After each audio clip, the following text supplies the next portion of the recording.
வணக்கம்.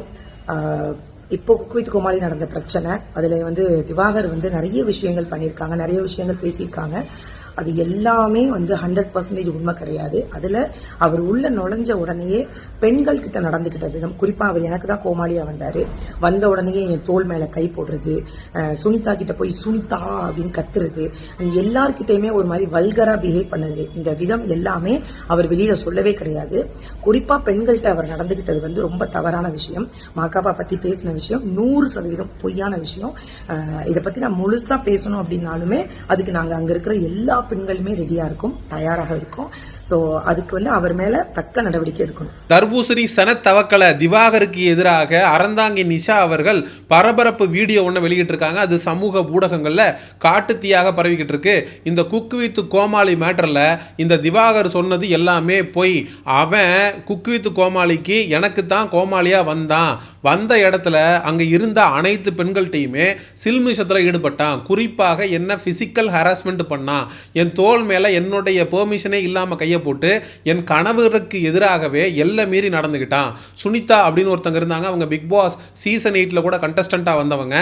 அவங்களுடைய பேரை சுனிதா அப்படிங்கிறத ரொம்ப அழுத்தி அதை சொன்னால் எந்த அளவுக்கு தப்பாக இருக்குமோ அந்த மாதிரிலாம் சொன்னான். தொடர்ந்து குக் வித் கோமாளி செட்டில் இருந்த பெண்கள்கிட்ட அத்துமீறி அவன் நடந்துக்கிட்டது தான் உண்மை. அவன் போய் போலீஸ் ஸ்டேஷனில் என்னை அடிச்சிட்டாங்க, ஐயோ அம்மா அப்படின்னு கத்துறது எல்லாமே போய். அதனால் அவனை நம்பாதீங்க.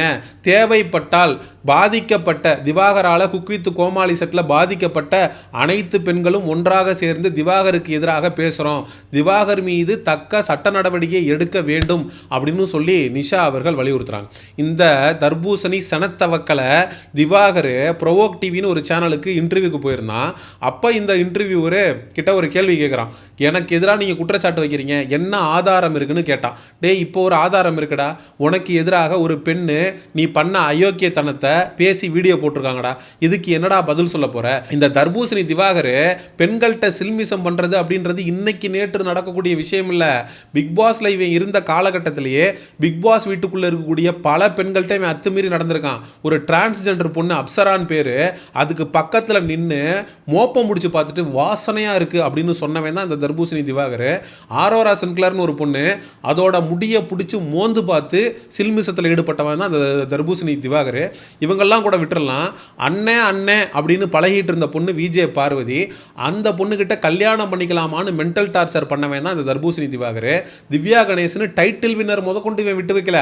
அந்த பொண்ணுகிட்ட இவன் எல்லாம் மீறி நடந்திருக்கான். நீ என்ன சாதி, நீ எங்கே இருக்க, உன் குலதெய்வம் என்ன, நாங்கள் ஒன்றா கல்யாணம் பண்ணிக்கலாமா, வீட்டில் பொண்ணு கேட்கவா அப்படின்னு பல பெண்களை மென்டல் டார்ச்சர் கொடுத்தவன் இந்த திவாகர். ஆனால் பிக் பாஸ் வீட்டுக்குள்ளே இருக்கக்கூடிய பெண்கள் இவனை செருப்பை கிளட்டி அடிச்சிருந்தா இந்நேரம் இவன் குக் வித் கோமாளிக்கு இந்த மாதிரியான சில்மிஷத்தில் ஈடுபட்டிருக்க முடியாது. இந்த மானங்கட்ட மாமா டிவிக்கு இவன் ஒரு மட்டமான மானங்கட்ட பைய. இவன் பிக் பாஸ்லேயே பெண்கள்கிட்ட அவன் அத்துமீறி நடந்திருக்கான். இவனை குக் வித் கோமாளி மாதிரியான செட்டுக்குள்ளே விட்டோம் அப்படின்னா தொடர் சில்மிஷங்களில் பெண்கள்கிட்ட ஈடுபடுவான் அப்படின்னு தெரிஞ்சும் தங்களுடைய டிஆர்பி அரிப்பை தீர்த்துக்கணுன்ற ஒரே காரணத்துக்காக இந்த பொம்பளை பொறுக்கி பயலை உள்ள விட்டதுக்கு அவனால் என்ன பண்ண முடியுமோ பண்ணிட்டான். நான் கூட இந்த திவாகர்ன்றவன் பொம்பளை பொறுக்கி தான், ஆனால் பொய் சொல்ல மாட்டான். பிக் பாஸ் வீட்டுக்குள்ளே அவன் பெருசாக நம்ம பொய் சொல்லி பார்க்கல. அதனால் இந்த கானா வினோத், புகழ், மாக்காப்பா ஆனந்த் இவங்க எல்லாரும் சேர்ந்து அவனை தாக்குனாங்க அப்படிங்கிறதுல இவன் சொல்கிறது உண்மைதான் போல இருக்குது, அடிச்சிருப்பாங்க போல இருக்கு இவனை அப்படின்னு நினச்சிக்கிட்டு இருந்தோம். ஆனால் இந்த ப்ரோவோக் டிவியில் போய் இவன் இன்டர்வியூவை அட்டன் பண்ணும்போது தான் இவன் எவ்வளோ பெரிய பித்தலாட்ட ஒரு பொய்கார புறம்போக்கு அப்படிங்கிறதே நமக்கு தெரிஞ்சுது. அந்த இன்டர்வியூ கிட்ட பேசிகிட்டு இருக்காரு, டக்குன்னு இந்த திவாகர் எந்திரிச்சு நீங்கள் என்ன கார்னர் பண்ணுற மாதிரி இருக்குது அப்படின்னு சொல்லிட்டு சம்மந்தமே இல்லாமல் போய் அந்த கேமராவை அடித்து உடைச்சிட்டான். அந்த கேமராவை இப்படி உடைக்கிறானே அப்படின்னு சொல்லி அங்கே இருந்த ஊழியர்லாம் அவனை தடுக்கிறாங்க. ஐயோ என்ன அடிக்கிறாங்க, ஐயோ கொலை பண்ணுறாங்க, எப்படி நீங்கள் அட்டாக் பண்ணுவீங்க, நான் ஒருத்தன் என்ன எல்லாரும் சுற்றி 10 பேர் அடிக்கிறாங்க அப்படின்னு. அவங்க அடிக்கவே இல்லை, கேமராவை உடைக்கிறான், அதை தடுக்கணும் அப்படின்னு முயற்சி பண்ணவங்கள தன்னை அடிக்கிறாங்க அப்படின்னு சொல்லி பழி போட்ட இந்த புறம்போக்கு மாக்காப்பா ஆனந்த், கானா வினோத், புகழ் இவங்க எல்லாம் என்னை சேர்ந்து தாக்கிட்டாங்க அப்படின்னு இவன் ஏன் பொய் சொல்லியிருக்க கூடாது? இந்த பொம்பளைங்க மேட்ரு வெளியில் வந்துடும்.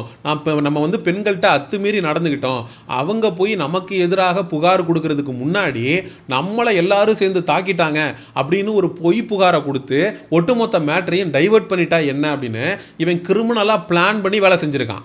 திவாகர் விஷயத்தில் மக்களுக்கு அறந்தாங்கி நிஷா, கானா வினோத், புகழ், மாக்காப்பா இவங்க மேலே சந்தேகம் வருவதற்கான காரணம் என்னன்னா, ஒரு புருஷன் முன்னாடியே பொண்டாட்டிக்கிட்ட தப்பாக அவன் நடந்துக்கும் போது முதல் செருப்படி அப்படிங்கிறத அந்த பொண்ணுடைய புருஷங்கிட்ட இருந்தானே வந்திருக்கணும். அப்பா அவன் ஒருவேளை தோளில் கையை போட்டு உன் புருஷன் கூட குடும்பம் நடத்தினதெல்லாம் போதும் என் கூட வந்து வாழு அப்படின்னு சும்மா ஃபன்னுக்காக காமெடிக்காக சொன்னானா இல்லை சீரியஸாக சொன்னானா அப்படின்னு மக்களுக்கு மத்தியில் ஒரு குழப்பம் இருக்குது. இந்த குழப்பம் எப்போ தீரும் அப்படின்னா, பாதிக்கப்பட்ட நிஷா வீடியோ போட்டு இவனுக்கு எதிராக ஒரு விஷயத்தை சொல்லாமல் நேரடியாக காவல் நிலையத்துக்கு சென்று, குறிப்பாக உமன் போலீஸ் ஸ்டேஷனுக்கு போய் இவன் உங்ககிட்ட எல்லை மீறி நடந்துக்கிட்டதை ஒரு கம்ப்ளைண்ட்டாக எழுதி கொடுத்த அப்படின்னா காவல்துறை இவனை கைது செய்து கண்டிப்பாக காயடிக்கும் அப்படிங்கிறதுல எந்த விதமான மாற்று கருத்தும் இல்லை. மாக்காப்பா ஆனந்த் அவர்கள் காவல் நிலையத்தில் ஆஜராகி அந்த விசாரணைக்கு ஒத்துழைப்பு கொடுத்துட்டு அவர் மீடியாவை சந்திச்சு பேசினப்ப நிஷா அப்படிங்கிற பொண்ணு மேலே இவன் கை போட்டு இந்த மாதிரி சில்மிஷத்தில் ஈடுபட்டான் அப்படின்னு அவராவது நிஷா பேரை மட்டும்தான் சொன்னார். ஆனால் நிஷா தான் குறிப்பிட்டிருக்கக்கூடிய வீடியோ பதிவில் என்கிட்ட கையை போட்டான், சுனிதா கிட்ட எல்லை மீறி அசிங்கமாக பேசினான், அங்கே இருக்கிற எல்லா பொண்ணுங்ககிட்டையுமே அவன் தப்பாக நடந்துக்கிட்டான் அப்படின்னு சொல்லி நிஷா தரப்புல இருந்து சொல்லப்படுது. அப்போது இவனால் குக் வித் கோமாளி செட்டில் பாதிக்கப்பட்ட பெண்கள் காவல் நிலையத்தில் இவனுக்கு எதிராக புகார் அளிச்சாதான், காவல்துறை இவனை கைது செய்து காயடித்தாதான், இதுக்கப்புறம் இவன் போற வர இடத்துல கையை காலை வச்சுக்கிட்டு சும்மா இருப்பான். இவன் மேல எந்த விதமான சட்ட நடவடிக்கையும் எடுக்கல, இவன் செருப்படி வாங்கல அப்படின்னா இவனால இதுக்கப்புறமும் பல பெண்கள் பாதிக்கப்படுவதற்கான வாய்ப்புகள் இருக்கிறது. பிக் பாஸ் சீசன் 7 தமிழுடைய போட்டியாளராக இருந்த கூல் சுரேஷ் லீடர் படத்துக்கு போய் அந்த முதல் நாள் முதல் காட்சியை பார்த்துட்டு பத்திரிகையாளர்களை சந்திக்கும் போது தர்பூசணி திவாகர் மட்டும் என் நேரில் என் கையில் சிக்கணும் அப்படின்னா போட்டிருக்கிற செருப்பை கலட்டி அடிப்பேன்னு போட்டிருக்கிற செருப்பை அவுத்து காட்டினான். சட்ட திட்டம் அதெல்லாம் வன்முறைக்கு எதிராக இருக்குது, அது மாதிரியான விஷயத்தை இவனுக்கு எதிராக நம்ம செஞ்சாலும் அது நமக்கும் பிரச்சனையாகும் அப்படின்றதுனால பல பேரும் இவனை மாதிரி ஆட்களை கடந்து போகிறாங்க. இவனெல்லாம் அப்படி விட்டுட்டு போகவே கூடாது அப்படிங்கிறேன். ஆனால் இந்த விஷயத்தில் முழு தவறுமே திவாகர் மேலே அப்படின்னு நம்மளால் சொல்லவே முடியாது. திவாகருக்கு வாய்ப்பளித்த இந்த மாமா டிவிக்கும் ஈக்குவலான ரெஸ்பான்சிபிலிட்டி இருக்குது. ஏன்டா 47 நாள் அவனை பிக் பாஸ் மாதிரியான பிளாட்ஃபார்மில் வச்சு 24/7 மானிட்டர் பண்ணியிருக்கீங்க. அவன் அங்கே இருக்கிற பெண்கள்கிட்ட எவ்வளோ அத்துமீறி நடந்திருக்கான். சுபிக்ஷாங்கிற பொண்ணெல்லாம் ரொம்ப சின்ன பொண்ணு, அந்த பொண்ணெல்லாம் ரொம்ப அருவருக்கத்தக்க விதத்தில் அவன் பேசியிருக்கிறான். அப்போது பெண்கள்னாலே ஒரு தவறான கேவலமான கண்ணோட்டத்தில் பார்க்கக்கூடிய இவனை போன்ற நபர்களை எப்படி ஒரு கார்ப்பரேட் சேனலாக இருக்கக்கூடிய விஜய் டிவிக்குள்ள கூப்பிட்டு அவனுக்கு வாய்ப்பளிக்கிறீங்க அப்படிங்கிறது நமக்கு சத்தியமாக புரியல. ஆனால் இந்த தர்பூசணி திவாகரை விஜய் டிவியில இருந்து பேன் பண்ணிட்டாங்க அப்படின்னு சொல்லப்படுது. ஆனால் பிக் பாஸ்லேயே இவனுடைய நடவடிக்கை கேவலமாக இருந்திருக்கு அப்படிங்கிறப்போ விஜய் சேதுபதி அவர்கள் பார்வதிக்கும் கமருதீனுக்கும் ஜோடியா ரெட் கார்டை கொடுத்து பிக் பாஸ் விட்டு வெளியில் அனுப்புனார். ஆனால் உண்மையிலேயே ரெட் கார்டை வாங்கிக்கிட்டு வெளியேற வேண்டிய நபர் யாருன்னு கேட்டீங்கன்னா இந்த தர்பூசணி திவாகர். அவனுக்கு தான் தூக்கி ரெட் கார்டை கொடுத்து பொட்டனியை சேர்த்து அடிச்சு பத்தி விட்டுருக்கணும், ஓடுறானாய பொம்பளை பொறுக்கி புறம்போக்கு அப்படின்னு சொல்லி. அந்த இடத்துலயே இவன் பண்ணக்கூடிய தவறுகளை சேனலும் விஜய் சேதுபதி அவர்களும் சுட்டி காட்டி இவனை செருப்பால அடிச்சிருந்தா இவன் குக் வித் கோமாளி செட்டுக்கு இந்த மாதிரி அங்க இருக்கக்கூடிய பெண்கள்கிட்ட அத்துமீறி நடந்திருக்க மாட்டான் அப்படிங்கிறது தான் நம்மளுடைய தாழ்மையான கருத்து. சரி, மக்களாகிய உங்கள்கிட்ட கேட்கிறேன், இந்த தர்பூசணி சனத்தவக்கல திவாகர் குக் வித் கோமாளி செட்டில் இருந்த பெண்கள்கிட்ட அத்துமீறி நடந்துகிட்டதை பற்றி, சில்மிசங்களை ஈடுபட்டதை பற்றி என்ன நினைக்கிறீங்க? இதே தர்பூசணி திவாகரை நான் நேரில் பார்த்தேன் அப்படின்னா செருப்பை கலட்டி கூல் சுரேஷ் மாதிரி அடிப்பனான்னு தெரியாது. ஆனால் எச்சியக்காரி மூஞ்சியில் வடிவேல துப்புவாங்கல்ல, ஒரு கிரிக்கெட் மேட்ச்சில் பந்தை கேட்ச் பண்ணிடுவார், சுற்றி நின்று சென்டரில் நிற்க வச்சு துப்புவாங்கல்ல, அதே போல் இவனை எங்கெல்லாம் மக்கள் பார்க்குறீங்களோ சென்டராக நிற்க வச்சு காரி மூஞ்சியில் துப்புங்க, அப்பயாவது அவனுக்கு புத்தி வருதான்னு பார்ப்போம். சரி, இந்த நிஷா அவர்கள் இந்த தர்பூசணி திவாகருக்கு எதிராக வெளியிட்ட இந்த பரபரப்பு வீடியோவை பற்றி மக்களாகிய நீங்கள் என்ன நினைக்கிறீங்க அப்படிங்கிற உங்களுடைய கருத்துக்களை மறக்காமல் கமெண்ட் செக்ஷனில் சொல்லுங்கள். அண்ட் என்டர்டெயின்மெண்ட் ரிலேட்டடான அப்டேட்ஸுக்கு மிஸ்டர் செய்யோன் சேனலை சப்ஸ்கிரைப் பண்ணுங்கள். See you in the next video. Bye bye.